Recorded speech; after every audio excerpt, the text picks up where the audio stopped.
Yitzhak Hashem be as careful as he could tomorrow, and in Yitzhak Hashem tonight, tomorrow, for all the Yom Shishis. And we have as well, listen, we're here for Yom, we already, Yom Kippur is here.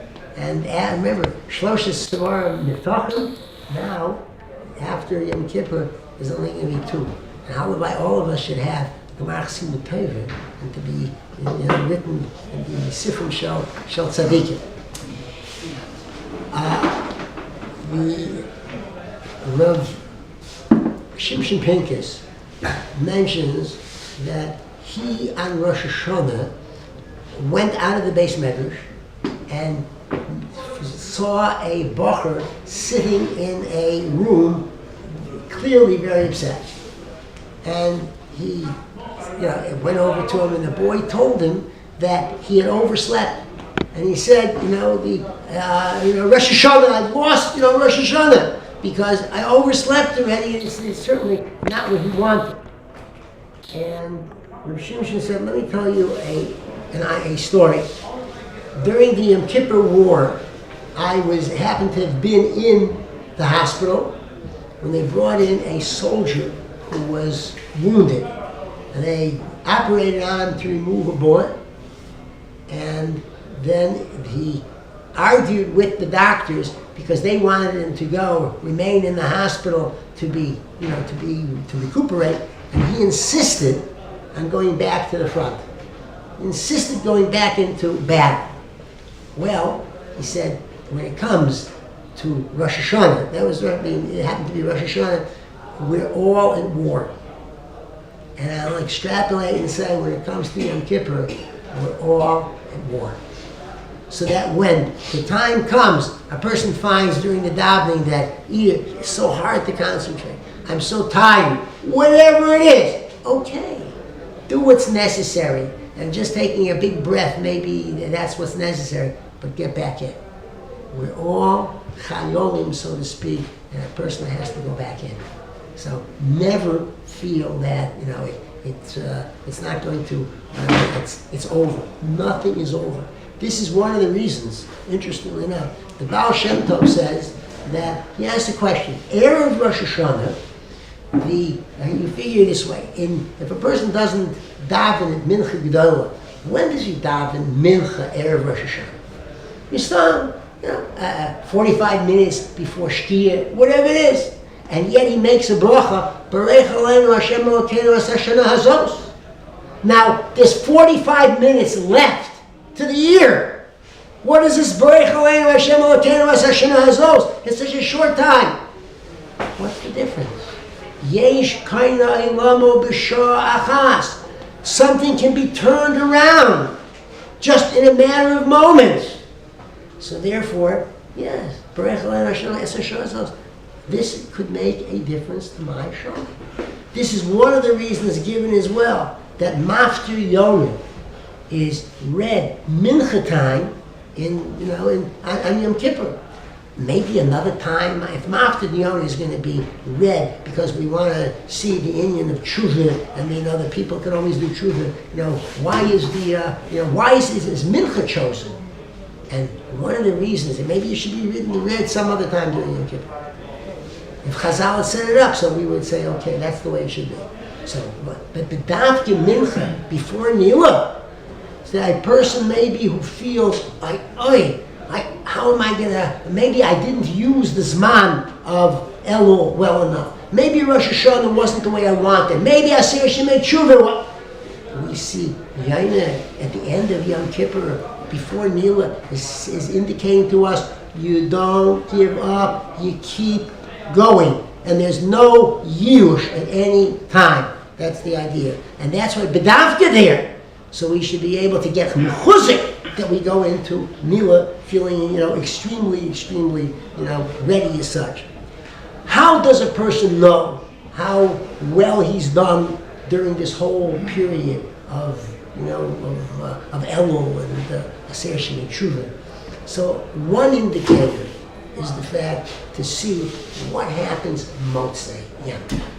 What's going to happen after, between Yantif and Sukkot, so to speak. Sukkot, they say, is the idea we bring our Hanhogeh from out of the base medrash and out of the base of Knesset back into the home, so to speak, okay? And we see how well we do. But really, it's going to be Motzi Yom Tov, what's going to show the difference as such.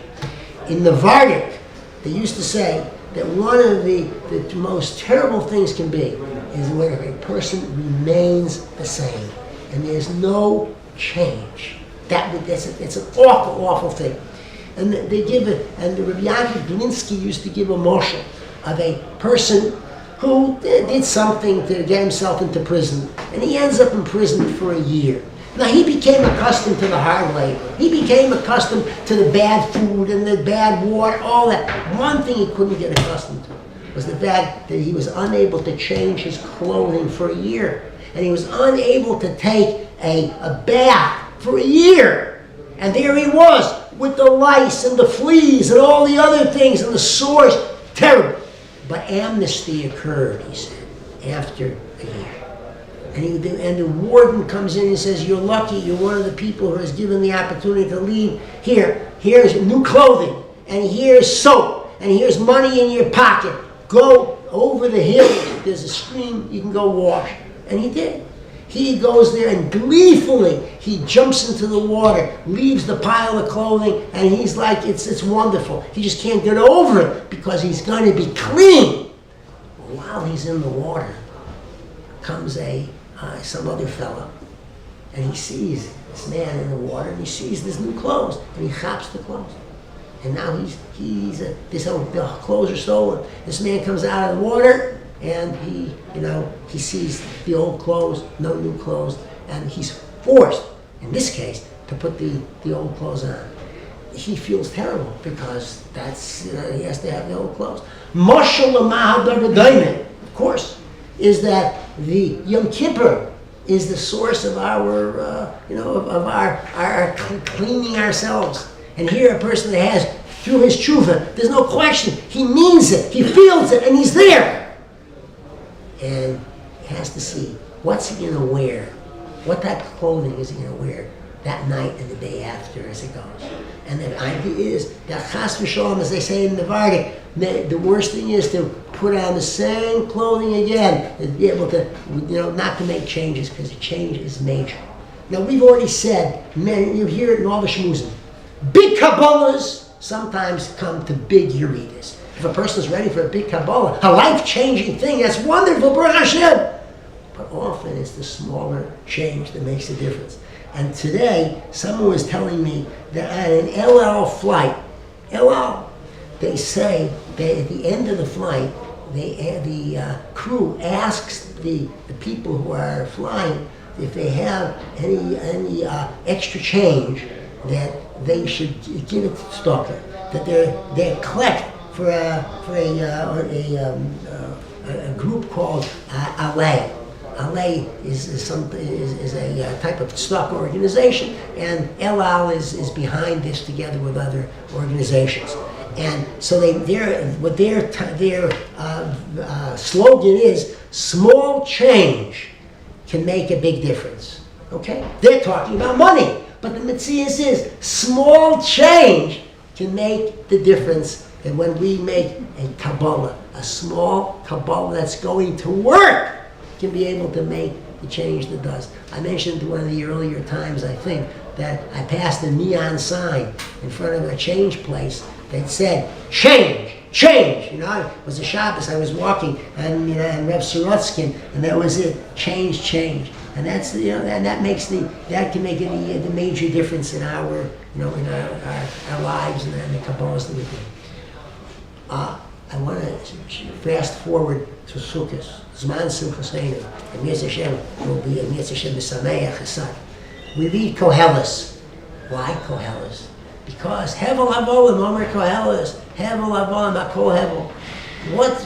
Why is Zman Simchaseinu? How does it help us to read Koheles, to be able to have greater Simcha?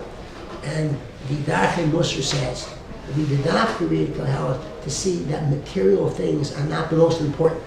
And when a person realizes that material things are not the most important, then if he doesn't have something, he's not bothered to any great extent because it's not the most important thing. Fakir, the dogish is in ruchnius. So therefore, that adds to his simcha because it's zman simcha seder. The things that I don't have in materialism aren't so important. Mitzvah Hashem, we should be blessed with Osher, with an Ayin and an Aleph for the coming year, and have a Gemara Chasim